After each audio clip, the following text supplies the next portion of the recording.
मनुष्य का जीवन भी बड़ा विचित्र होता है। जैसे ही जन्म लेता है एक स्पर्धा में प्रवेश कर जाता है।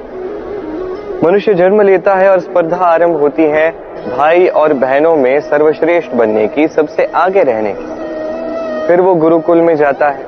अब अपने वर्ग में सर्वश्रेष्ठ बने रहने की स्पर्धा आरंभ होती है। अब वो वहां से निकलता है, संसार में आता है तो धन अर्जित करने की स्पर्धा आरंभ होती है।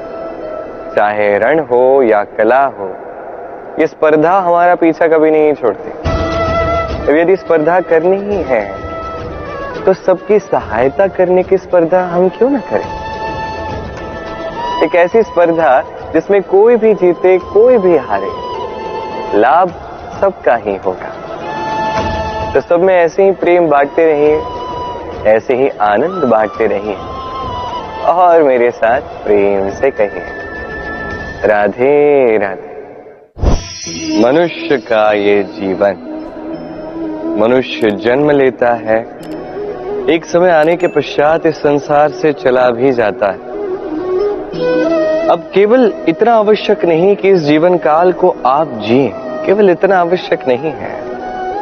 आवश्यक और महत्वपूर्ण ये भी है कि इस जीवन काल में आप कुछ ऐसा कर जाए जिससे इस संसार का हित हो, जिससे ये संसार आपको स्मरण रखे, आपसे प्रेरणा ले, आपकी भांति बनना चाहे, फिर प्रति वर्ष आपकी जन्म की तिथि की प्रतीक्षा करें, आपका जन्म दिवस मनाए तो कुछ इस प्रकार कि वो महोत्सव ही बन जाए।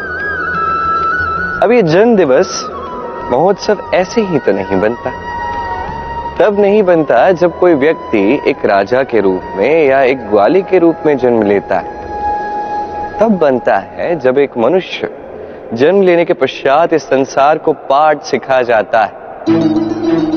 कैसे एक मनुष्य ग्वाले से राजा बन सकता है, कैसे एक मनुष्य असत्य से सत्य की ओर जा सकता है, अधर्म से धर्म की ओर जा सकता है, कैसे अंधकार से प्रकाश की ओर वो जा सकता है, कैसे अपनी आत्मा को परमात्मा से मिला सकता है। फिर चाहे रामनवमी हो या जन्माष्टमी हो, उनके जीवन से जुड़ा हर एक पल एक पर्व बन जाता है।